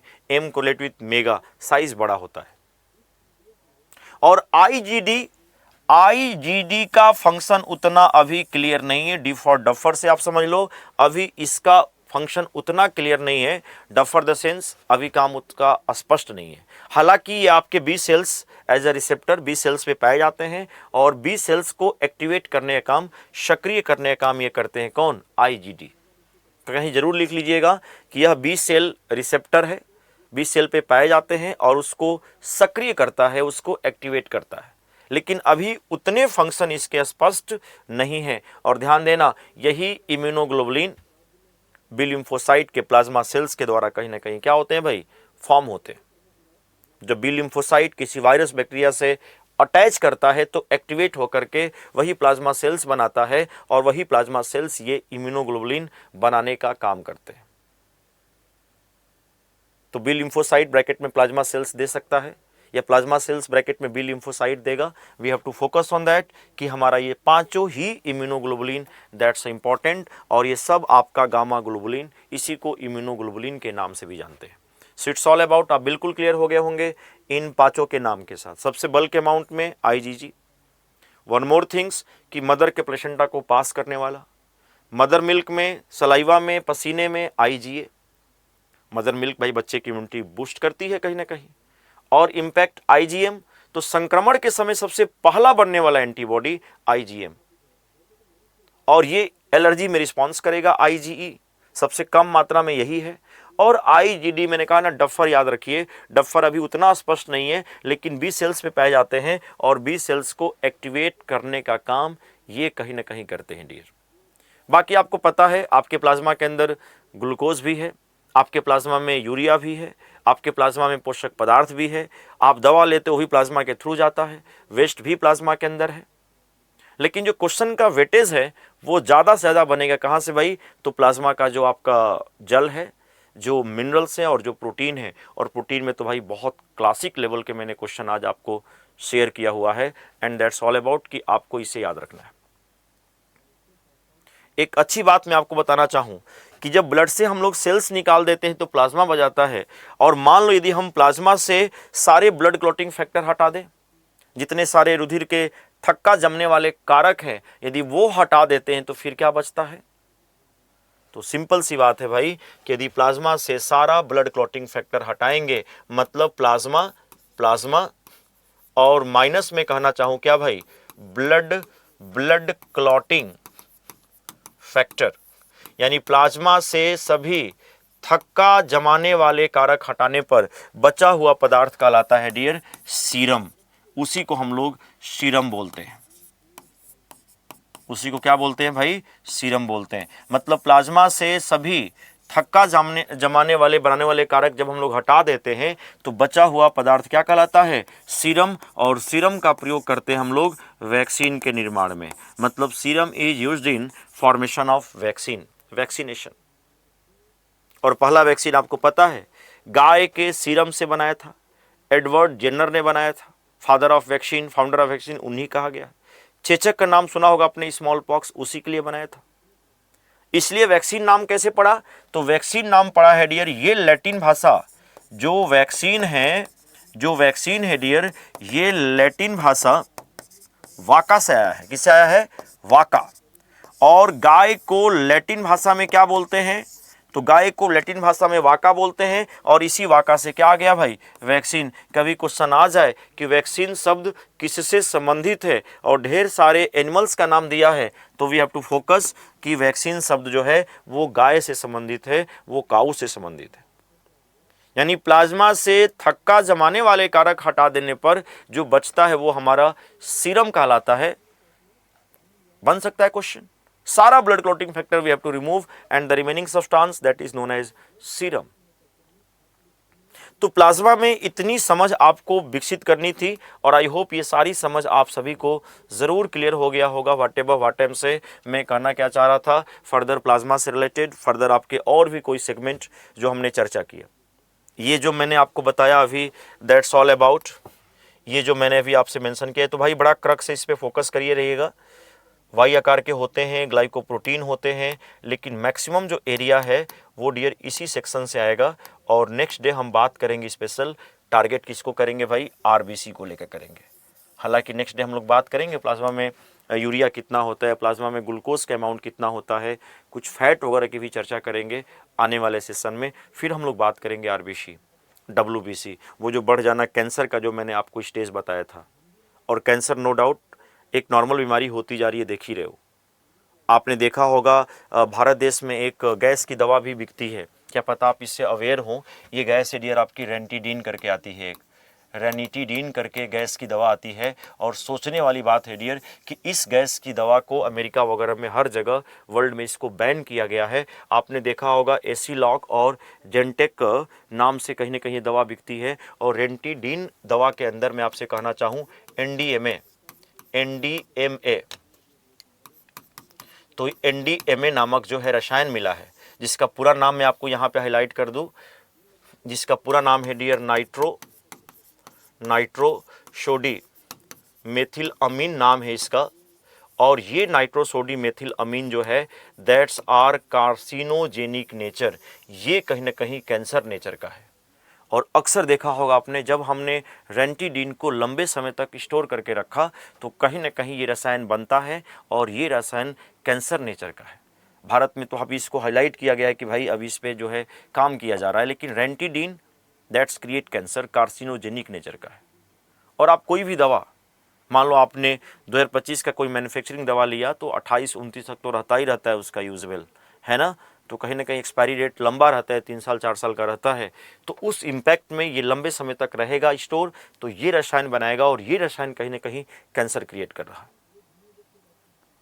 तो बात वही आ गई कि आज के दौर में जो मिलावट है ना, वो भी बहुत तरह के स्तरीय कैंसर क्रिएट कर रहे हैं। आप ले लो ऑक्सीटोसिन, लौकी कद्दू वगैरह में डाला जा रहा है, एक छोटी लौकी बड़ी लौकी में कन्वर्ट हो जाएगी 12 घंटे के अंदर।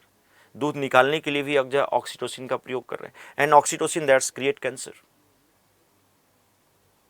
आपने देखा वो जो MSG monosodium glutamate that's also create cancer. जो एजिनोमोटो पाउडर के नाम से आता है, चाइनीज नूडल्स आइटम में हम लोग यूज़ करते हैं, डालते हैं, यदि 3 से 4 ग्राम प्लस आपने उसका यूज़ किया दैट्स क्रिएट कैंसर, वो डियर कैंसर क्रिएट कर रहा है। बताओ आज के दौर में क्या कर सकते हैं आप।